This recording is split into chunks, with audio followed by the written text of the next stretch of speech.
tax credit. And how many times does that fill up your car? You know, and I mean, not a, what do they call a stimulus? What's $200 stimulating? You know, I'm going to go buy some groceries for a couple days and fill up my tank, and then my stimulus is gone. I don't get one anyway because I don't pay taxes. So, but anyway, that's my hypothesis, is that it is a distinct, the only relevant division in this country is a distinct class division. In the robber class, they don't fight. They don't fight about Democrat and Republican. They protect each other. Nancy Pelosi, my opponent, protected the Bush administration. The Justice Department of the new Obama administration is protecting the Bush administration. They don't fight Democrat, Republican. They collaborate with each other in that class. You know, there's no division in the robber class. What the robber class does is collude to take stuff away from us. And what do they take away from us? They take away our money. They take away our property. They take our resources. You know, the resources of this country belong to the people. The resources of Venezuela belong to Venezuelans. The resources of Iraq belong to Iraqis. They don't belong to Unical. They don't belong to Standard Oil. They don't belong to coal companies.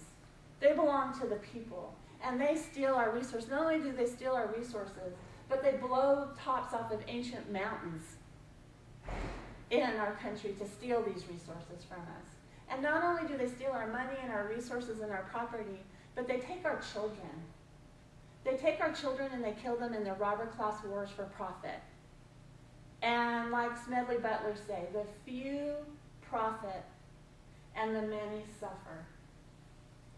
And still, we allow ourselves to be fooled into this false patriotism, or not to be fooled, but to be scared.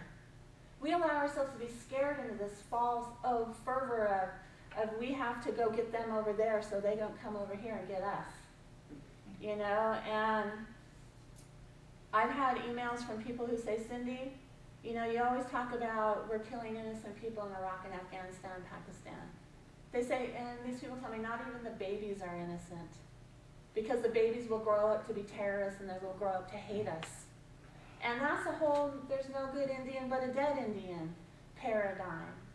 You know, of course, if we keep up this foreign policy, they're going to grow up to hate us. How can you not hate somebody that's destroying your country and killing your family? 4.5 million orphans in Iraq right now. Do you know how many orphans that would be in America? That would be 40 million, 500,000 orphans. That would be as many orphans as the state of California. But we're not rising up and saying these babies deserve security, they deserve food, they deserve shelter, they deserve a country free from a foreign occupation. So what we have to do in the robbed class is to realize that it's not about political party. It's not about Barack Obama or George Bush. You know, for 8 years we loved to hate George Bush. Yeah, everybody's like, yeah, I'm one of them. You know, but I realized very early on that George Bush was not the problem. George Bush is a problem. But George Bush is not the problem. You know, I'm very fond of calling George Bush the boil on the ass of democracy. Because, you know, what happens if you have a boil? If you have a boil, that indicates something's wrong with your system. It indicates that you have something inside you that's wrong. If you lance that boil, what happens if you don't cure the systemic disease? If you lance a boil, another boil will come up. But we found here in this false democracy we have, with false choices, that one person's boil is another person's beauty mark. Right? And so for 8 years we loved to hate George Bush. But now the same people who love to hate George Bush don't so much love to hate Obama. As a matter of fact, some of them love to worship Obama. You know, some of them are so in love with hope-gnosis, or the fact that somebody's not George Bush. You know, none of us here are George Bush. You know, so what's saying? he's better than George Bush. There's 300 million people in this country better than George Bush. I don't think that really, what do you call it, recommends somebody to be president just because they're not George Bush or better than George Bush. So now these people who hated George Bush, not so much hate Obama, but the same things are happening. The same policies are in place. And when Obama said change you can believe in, he didn't define what kind of change that was going to be. Is that going to be good change or bad change? It depends on who you're talking to. If you're talking to people in the robber class, it's been good change. But if you're talking to people in the Roth class, it's been bad change. I talked to one of my friends in Washington, D.C. He wrote a book called Bush on the Couch. His name is Dr. Justin Frank, and he's like, Cindy, I realize what you're saying about Obama, that the policies haven't changed. However, the mood in Washington, D.C. is better than it's been in 8 years. And I'm like, well, you know what, Justy? I go around the country. We're not in such a good mood around the country. So, we have to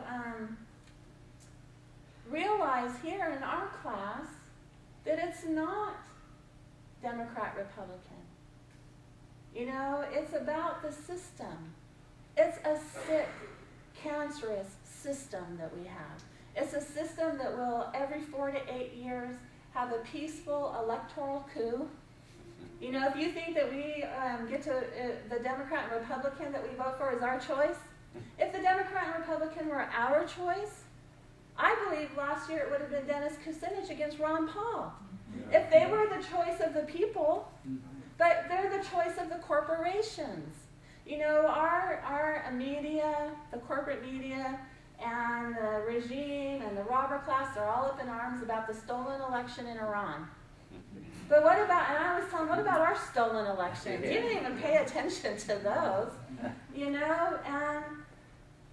and they call the people who are revolting, they call them brave people standing up for their rights. And whenever I've been brave and stood up for my rights, I've been called a thug.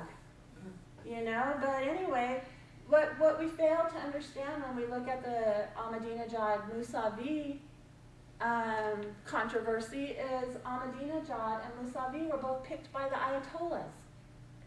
And that's what we have in our country. We have Ayatollahs that pick our candidates for us.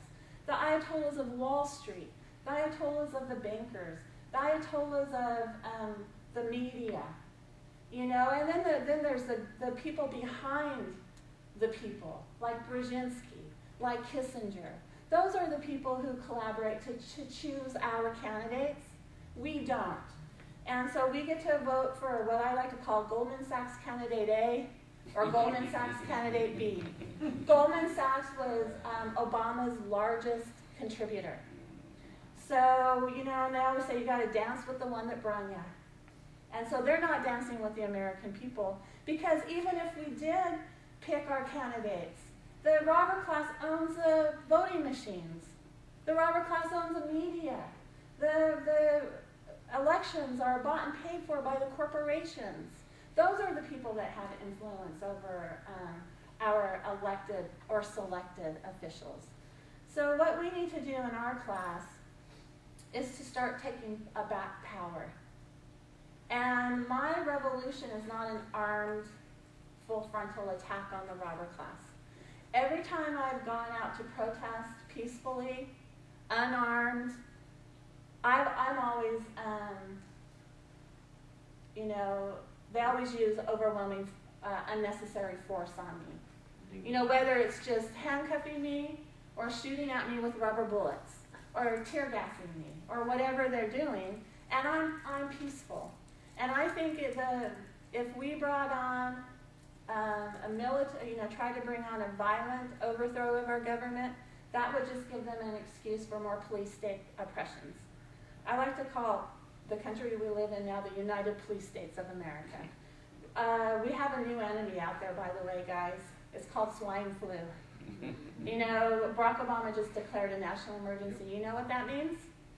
He can suspend any kind of protections now. The Constitution means nothing. Well, it hasn't meant anything for a long time. But now that he's declared a national emergency, he can declare martial law or